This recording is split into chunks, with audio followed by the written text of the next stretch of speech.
What's up guys, thank you for coming back to my channel. Raya and the Last Dragon is, I guess, the newest Disney animated movie. I'm not really sure. I pretty much knew nothing going into this other than the fact that it was Disney and Awkwafina was in it. And that's pretty much all that I knew. And I was surprised by how much I actually really enjoyed this movie. Before I get into more details on my thoughts, I do want to say that I would highly recommend that you see this in the theater instead of on Disney Plus, because on Disney Plus I think it's like $19.99 to rent it or buy it or whatever.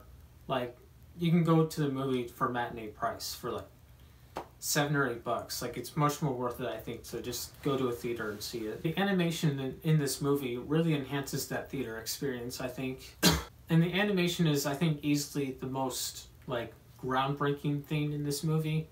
Even though I would argue that it's not really that groundbreaking, because it's no secret that Disney knows how to animate their films nowadays. But the reason I say that is, I guess, a lead into my complaint. Although it's not really a complaint, it's just, I mean, like, I wasn't annoyed by it or anything. This is just me analyzing what's given to me. That's it. It's not a complaint. But there are a lot of things in this movie that are really good, and they work really well.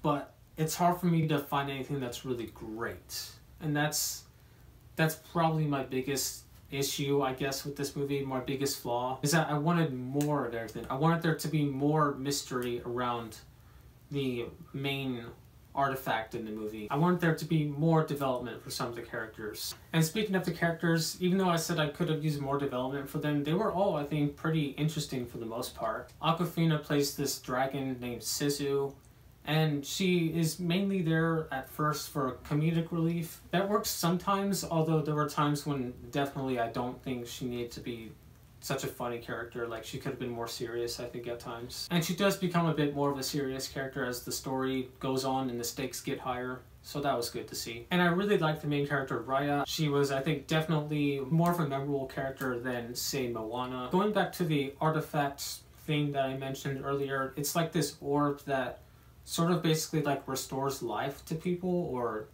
keeps life together, something like that. I've only seen it once, so I'm not positive on how it works. But by the end of the movie, you do kind of start to realize the importance of this thing and just how valuable it is. But I guess I just could have used more of that. I could have, because, you know, like, for example, in Raiders of the Lost Ark, from the moment that you see that first golden idol in the opening scene, you can tell that this is some really serious shit. It needs to be protected at all costs, you know? And I could have used something like that with the orb in this movie. There should have been more kind of awe with it, I guess. And I bring Indiana Jones up, actually, because there are like several moments in this movie that are very reminiscent of certain things that happened in the original trilogy. Like, not copying it, but just things that like really reminded me and that felt pretty familiar to that trilogy. And I say trilogy because they only made 3 movies. They never made another one. That never happened. And if I had to have one more flaw with this movie, I would say that the beginning 5 minutes or so are pretty much just exposition, telling you everything you need to know. I get it. I get why movies do that, but personally, I like stories that start off mysterious. You don't really know what's going on, and then you find out more as the movie goes on.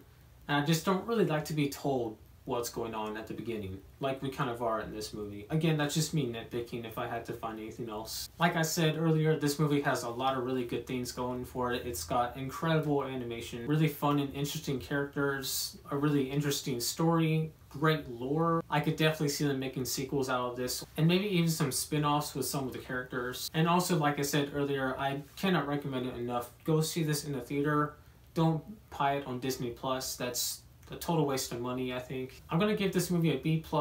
Like I said, it's nothing truly groundbreaking except for maybe the animation, but it's a really fun time, and so far, probably my favorite, actually definitely my favorite movie this year. So have you guys seen Raya and the Last Dragon? Let me know. I would love to hear your thoughts. Do you think they'll make a sequel to this? I think they probably will, just because of how popular this movie is. I mean, even before it came out, I was hearing all this talk about it. Let me know in the comments. Again, I would love to hear what you think. Thank you all for watching.